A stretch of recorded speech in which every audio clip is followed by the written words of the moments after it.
Doctor ortho, अब दर्द भी घुटने टेकेगा। फरीदाबाद से इस वक्त की बड़ी खबर सामने आ रही है। एसआरएस ग्रुप में निवेश करने वाले निवेशकों के लिए बड़ी अपडेट सामने आई है। बता दें कि एसआरएस ग्रुप पर लगे एनसीएलपी को कोर्ट ने हटा दिया है। बता दें चले कि अंडर कंस्ट्रक्शन प्रोजेक्ट्स पर अभी भी एनसीएलपी लागू रहेगी। इसी के साथ ही रजिस्ट्री के लिए कोर्ट ने एक पैनल भी अपॉइंट किया है, जिसमें एसआरएस ग्रुप के डायरेक्टर विनोद जिंदल, संतोष कुमार यादव और मंजू यादव के नाम शामिल है। नमस्कार, मैं हूं ज्योति सिंह, आप देख रहे हैं चैनल 4 दिल्ली एनसीआर। देखिए, इस वक्त की अहम जानकारी फरीदाबाद से। मैं इस वक्त फरीदाबाद के एसआरएस टावर के मेंटेनेंस ऑफिस में हूँ। मेरे पास एसआरएस के मेंटेनेंस के जितने भी ग्रुप्स हैं उनको हैंडल करने वाले अमरकेश जी हैं। अहम जानकारी ये है कि एसआरएस ग्रुप के ऑनर अनिल जिंदल को बेल दे दिया गया है। एनसीएलटी का जो मसला चल रहा था, कोर्ट ने अंडर कंस्ट्रक्शन जो प्रोजेक्ट्स हैं उस पर रजिस्ट्री के लिए आदेश दे दिए हैं और अपॉइंट भी किया गया है। इनके भाई को अपॉइंटमेंट दिया गया है। पूरी जानकारी क्या है? चैनल 4 का मैं बहुत बहुत धन्यवाद कहता हूं।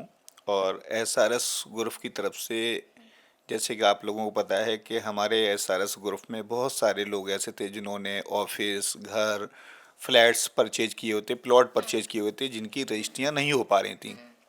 जो लोग परेशान थे, तो माननीय न्यायालय एनसीएलटी कोर्ट से आदेश हो गए हैं रजिस्ट्री के लिए। और रजिस्ट्री के लिए एक पैनल अपॉइंट किया गया है, जिनके नाम इस प्रकार हैं। इसमें एक संतोष कुमार यादव जी हैं, एक मंजू यादव हैं और एक विनोद जिंदल हैं। ये विनोद जिंदल जी अनिल जिंदल जी के छोटे भाई हैं और एसआरएस ग्रुप की ये रजिस्ट्रियाँ कराएंगे। पूरा पैनल बना दिया गया है आज की डेट में रजिस्ट्री के लिए, और बहुत स्पीड से काम चल रहा है कि लोगों की रजिस्ट्रियां हों, जो इन्वेस्टर हैं वो परेशान ना हो। अमरकेश जी, सुनने में ये भी आया है कि एनसीएलटी अभी भी अंडर कंस्ट्रक्शन जो प्रोजेक्ट्स है उस पर अभी भी लागू है। एक्चुअली एसआरएस की ग्रुप की तरफ से प्रेजेंटेशन कोर्ट को ये दी गई थी कि जो प्रोजेक्ट हम ऑलरेडी डिलीवर कर चुके, जो प्रोजेक्ट हम सेल कर चुके, जिनसे हम पेमेंट ले चुके, जिनका कोई लेना देना नहीं है, उन पे एनसीएलटी का क्या मतलब है। एनसीएलटी उन्हीं प्रोजेक्ट पे रह सकती है जिन पे या तो फाइनेंस है या अंडर कंस्ट्रक्शन है। ठीक है, तो एक ही प्रोजेक्ट हमारा नहर पार था, जिसमें आईआरपी हैं मिस्टर श्याम अरोड़ा जी, उनको अपॉइंट किया गया है। तो सिंपल एक प्रोजेक्ट पे एनसीएलटी रहेगी, बाकी प्रोजेक्ट को एनसीएलटी से मुक्त कर दिया गया है। एसआरएस टावर के मेंटेनेंस टीम से जनरल मैनेजर अमरकेश सिंह ने बताया कि एसआरएस ग्रुप के मालिक अनिल जिंदल को सभी केसों में बेल मिल गई है और अब एसआरएस ग्रुप की पुरानी रौनक लौटने वाली है। पर ये क्योंकि मैं दर्शकों को बता दूं, एनसीएलटी का जो ये मसला है इसके बारे में, क्योंकि एसआरएस ग्रुप में जितने भी कुछ इन्वेस्टर्स ने जो इन्वेस्ट किया था, उन्हें प्रॉपर डिलीवरी नहीं मिलने के कारण शायद वो एनसीएलटी गए थे अपनी शिकायतें लेके। इसके बाद से ऐसा था कि हमारे ग्रुप के जो डायरेक्टर्स हैं वो जेल चले गए थे। तो जेल जाने के बाद में कोई रिस्पॉन्सिबल व्यक्ति नहीं था और इस वजह से इन्वेस्टरों में हड़बड़ी मच गई कि भाई अब क्या होगा, डायरेक्टर्स जेल चले गए, हमारी प्रॉपर्टी का क्या होगा। तो वो जल्दबाजी में कोर्ट चले गए। कोर्ट ने क्या किया, कई बार नोटिस किए और हमारी ग्रुप के जो डायरेक्टर्स थे वो जेल में थे, वो जवाब नहीं दे पा रहे थे। इसके बाद में क्या हुआ, कोर्ट ने एक्स पार्टी करके और एनसीएलटी को, आईआरपी को अपॉइंट कर दिया। जब हम लोग नॉर्मलाइज हुए, उसके बाद हमने अपने एनसीएलटी कोर्ट में अपनी बात रखी, अपनी प्रेयर की, तो उनको बताया कि इस तरीके से हमें कोई आपत्ति नहीं है, या तो एनसीएलटी का जो आईआरपी है वो रजिस्ट्री करा दे, हमें क्या दिक्कत है, या हमें आदेश दिए जाए हम रजिस्ट्री करा देंगे। हम रजिस्ट्री कराने के लिए पीछे नहीं हट रहे हैं, ना मना कर रहे हैं, हमने प्रॉपर्टी लोगों को सेल आउट की हुई है। इसी आधार पर कोर्ट ने कहा है कि ठीक है, हम एक पैनल अपॉइंट करते हैं, कुछ लोगों के नाम दिए जाएँ। तो आरपी की तरफ से नाम दिए गए थे हमारे अनिल जिंदल के। तो अनिल जिंदल जी एक्चुअली थोड़े पेशेंट हैं, बीमार रहते हैं, इस वजह से पैनल में 3 लोगों को अपॉइंट किया गया है कि ये लोग रजिस्ट्रियाँ कराएंगे। और इन 3 लोगों ने भी हमारे फरीदाबाद सेक्टर बारे में 4 एडवोकेट को अपॉइंट कर दिया गया है रजिस्ट्री के लिए।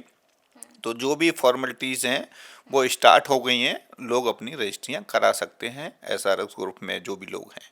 एनसीएलटी कोर्ट ने जिस तरीके से पैनलिस्ट एक टीम बनाई है पैनलिस्ट्स की, उन्हें जिम्मेदारियां दी गई हैं, अपॉइंट किया गया है, क्या क्या मापदंड हैं और उन्हें करना क्या एग्जैक्ट होगा, और वो क्या अपनी एक रिपोर्ट आपस में आपसी सहमति से आगे देंगे?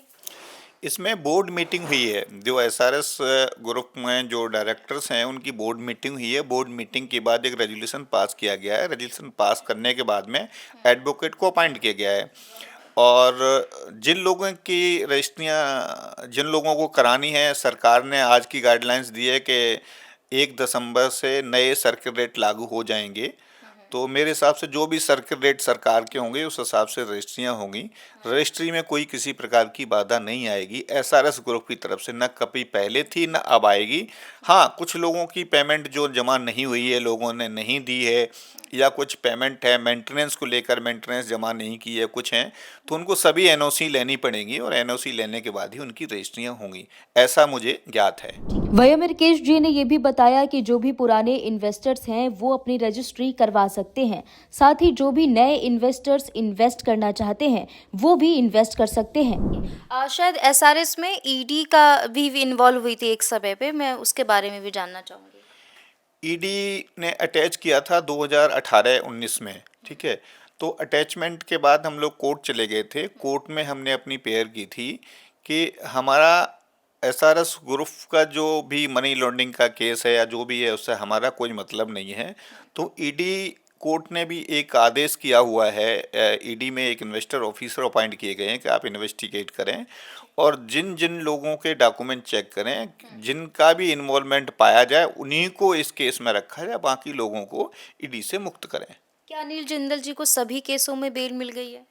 हाँ, मोस्टली अनिल जिंदल जी को सभी केसों में बेल मिल गई है। एक केस जो एफएसआईओ का बचा हुआ है उसी में बेल बाकी है, वो भी माननीय सुप्रीम कोर्ट में है, वो भी जल्द ही बेल हो जाएगी और बाहर आ जाएंगे सभी लोग। एक और महत्वपूर्ण जानकारी मैं ये, क्योंकि जो भी दर्शक देख रहे हैं उनके जहन में ये सवाल होगा कि अगर उन्हें बेल मिल गई है और एनसीएलटी का मसला अगर अंडर कंस्ट्रक्शन प्रोजेक्ट्स के अलावा बाकियों से हट गया है, तो क्या जो इन्वेस्टर्स हैं उनके लिए राहत की कोई खबर है? देखो, इन्वेस्टर के लिए राहत की खबर तो है ही, क्यों बेचारे परेशान थे, रजिस्ट्रियाँ नहीं हो रही थी। आजकल हर किसी को रजिस्ट्री चाहिए, ठीक है। फरीदाबाद, एनसीआर और इंडिया में लोगों को रजिस्ट्री चाहिए, और रजिस्ट्री को लेकर लोग परेशान थे। वैसे तो हमारे जैसे एसआरएस टावर में 400 ऑफिस हैं, सभी ऑक्यूपाइड हैं, सभी लोग हैं यहाँ पे, किसी को किसी प्रकार की कोई दिक्कत नहीं है। फिर भी लोगों को ये लगता है कि रजिस्ट्री हो जाए तो एक मनी मतलब संतुष्टि हो जाती है लोगों की, हमारी रजिस्ट्री हो गई। तो उसको लेके एसआरएस ग्रुप कभी पीछे नहीं हटाता रजिस्ट्री कराने के लिए। बस लीगल कुछ इशू थे जिस वजह से रजिस्ट्रियाँ नहीं हो पा रही थी। अब ये है कि फॉर रजिस्ट्री की भी स्टार्ट कर दी गई हैं, किसी प्रकार की कोई दिक्कत नहीं है। जिनको भी रजिस्ट्री करानी है तो वो जाकर के सेक्टर 12 में जो पैनल है हमारा, जो एडवोकेट हैं, उनसे जाके संपर्क करें और रजिस्ट्री अपनी करवा सकते हैं। वो अपनी रजिस्ट्री स्टिल करवा सकते हैं जिन्होंने पहले भी इन्वेस्ट किया था? हाँ, जिन्होंने पहले इन्वेस्ट किया, अब इन्वेस्ट कर रहे हैं या आगे इन्वेस्ट करेंगे। एसआरएस ग्रुप जैसे पहले चल रहा था, जो अनिल जिंदल हैं डायरेक्टर हैं, जो अनिल जिंदल के भाई हैं, और भी जो भी हमारे एसआरएस ग्रुप के डायरेक्टर हैं, या जो स्टाफ है जो अभी लगा हुआ है, सभी का यही उद्देश्य है कि एसआरएस ग्रुप जैसे पहले चल रहा था, 2017 से पहले चल रहा था, उसी स्पीड से 2024-25 में चले। और 24 में शुरुआत हो गई है, उम्मीद है 25 आते आते एसआरएस ग्रुप हमारा बहुत आगे बढ़ जाएगा। तो देखिए, कॉर्पोरेट की गलियों में एसआरएस की वापसी हो चुकी है, उनके ऑनर को बेल मिल चुकी है, और एनसीएलटी कोर्ट ने भी अंडर कंस्ट्रक्शंस के अलावा सारे प्रोजेक्ट्स को अपनी तरफ से आप कह सकते हो कि क्लीन चिट दे दी है। उन्होंने कहा है कि वहाँ पे हमारा कोई हस्तक्षेप नहीं होगा। तो इन्वेस्टर्स के लिए कि बहुत अच्छी जानकारी, बहुत अच्छी खबर है। देखते रहिए channel 4 news India, Delhi NCR. Doctor ortho, अब दर्द भी घुटने टेकेगा।